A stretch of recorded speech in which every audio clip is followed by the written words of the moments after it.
Welcome to sKitchenand vlogs. இன்னைக்கு நம்ம பார்க்க போகிறது வந்து மட்டன் நல்லி ரசம். அதுதான் எப்படி செய்கிறதுங்கிறத இப்போ பார்க்க போகிறோம். வாங்க எப்படி பண்ணுறதுங்கிறத பார்த்துடலாம். நம்ம சேனலை இன்னும் சப்ஸ்கிரைப் பண்ணாதவங்க மறக்காமல் சப்ஸ்கிரைப் பண்ணிக்கோங்க. பக்கத்தில் இருக்கிற பெல் ஐக்கானை ப்ரெஸ் பண்ணுங்கள். அப்போ தான் நான் போடுற வீடியோவோட அப்டேட்ஸ் உங்களுக்கு வரும். மட்டன் ரசம் பண்ணுறதுக்கு ஒரு குக்கரில் நான் வந்து ஒரு 200 கிராம் வந்து எலும்பு எடுத்துக்கோங்க. அப்புறம் அரிசி கழுவின தண்ணி, இது வந்து ஒரு 4-5 தடவை அரிசி நல்லா கழுவிட்டு அப்புறம் நல்ல தண்ணியில் ஒரு 2 தடவை கழுவணும்.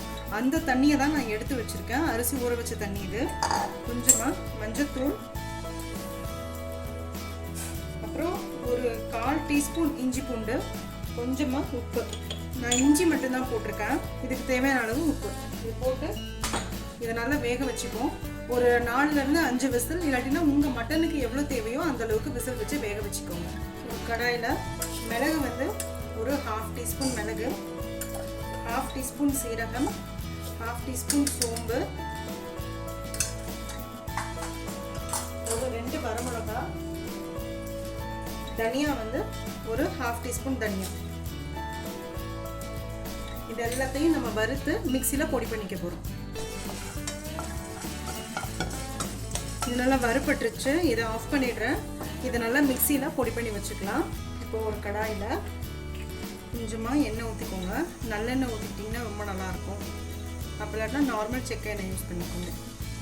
எண்ணெய் ஊற்றிட்டு சட்டி கொஞ்சம் காயட்டும். இப்போ பாத்திரம் நல்லா காஞ்சிருச்சு. இதில் பூண்டு வந்து நான் வந்து 1-2 வந்து இது பண்ணி வச்சுருக்கேன், இடித்து வச்சுருக்கேன். தோலோடு நல்லா கழுவிட்டு பூண்டை நல்லா இடித்து வச்சுக்கோங்க.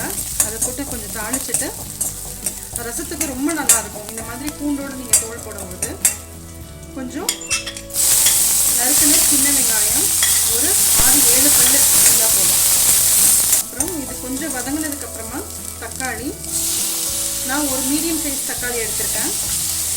தக்காளி நல்லா மேஷ் ஆகணும், அது மாதிரி வதக்கிப்போம்.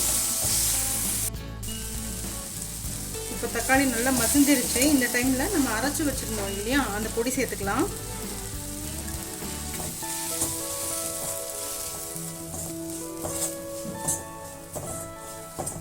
பொடி கருகாமல் பார்த்துக்கோங்க.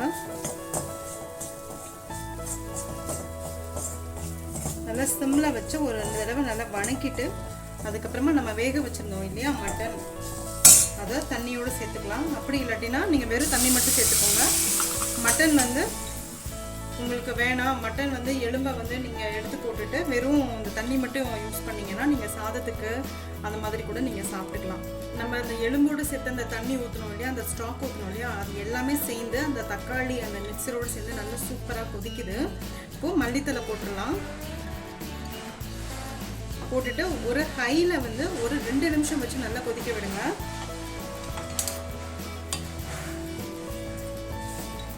அவ்வளோதான், நம்மளோட நல்லி ரசம் ரெடி ஆயிடுச்சு. இதை சர்வ் பண்ணிடலாம்.